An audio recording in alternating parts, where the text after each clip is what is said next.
Hello and welcome to TGE Technical Gaming Entertainment. Today I thought we'd do a game review about Soldier of Fortune, a game released back in 2000 by Raven Software and published by Activision.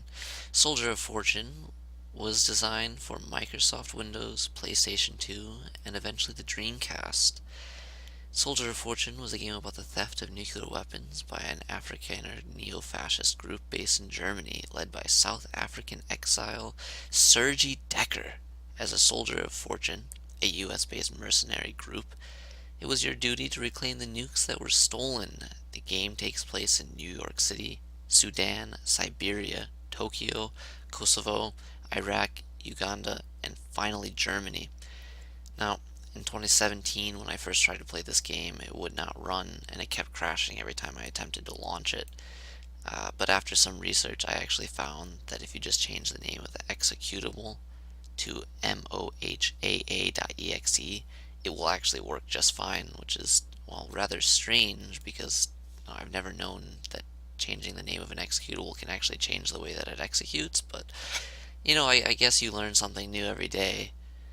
So I actually did a little bit of research on the acronym MOHAA. It turns out that it actually stands for Medal of Honor Assault, a completely unrelated game in 2002, a couple of years after Soldier of Fortune, so I'm not sure what that's about. Unrelated coincidence, maybe? I don't know.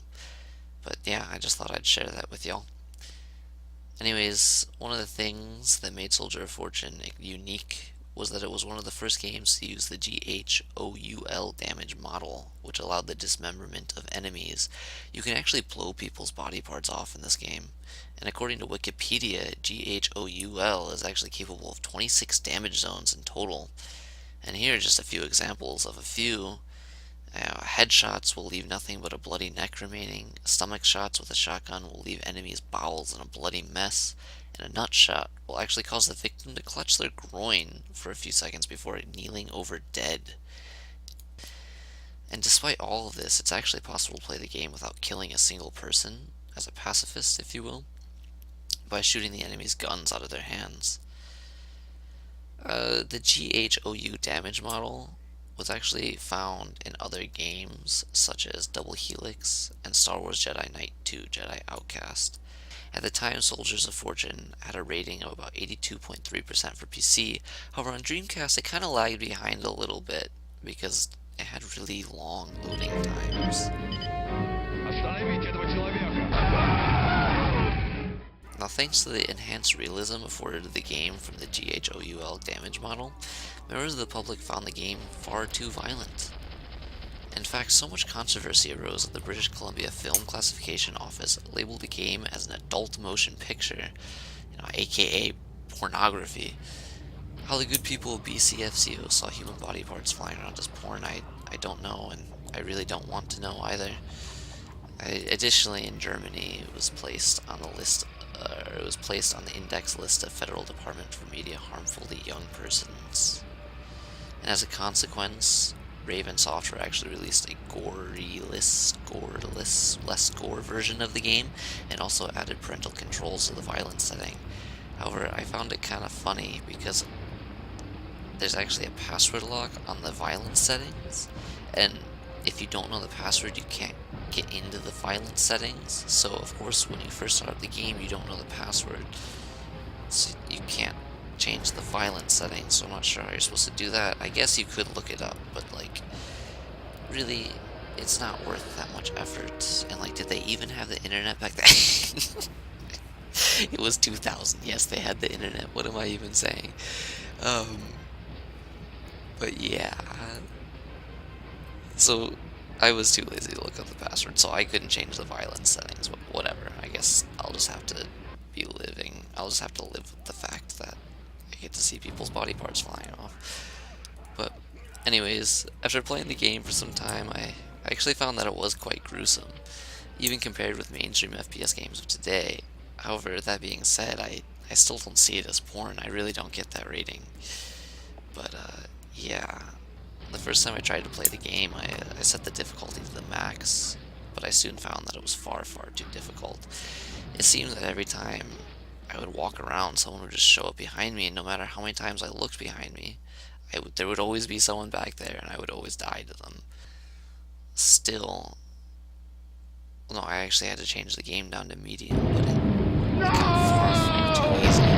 It actually became boring, because it was almost no challenge.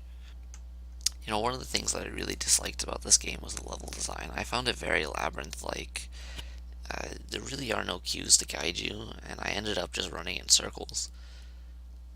It really sucked because, I actually found the combat kind of fun, which was kind of funny. I think what is it? The GHOUL engine, I found very entertaining. And I actually think that's what really saves the game, the character animations, that is. They're very enjoyable to watch. The way that people move and talk, it's just funny. And that kind of carries over to the cutscenes as well. I find that all enjoyable.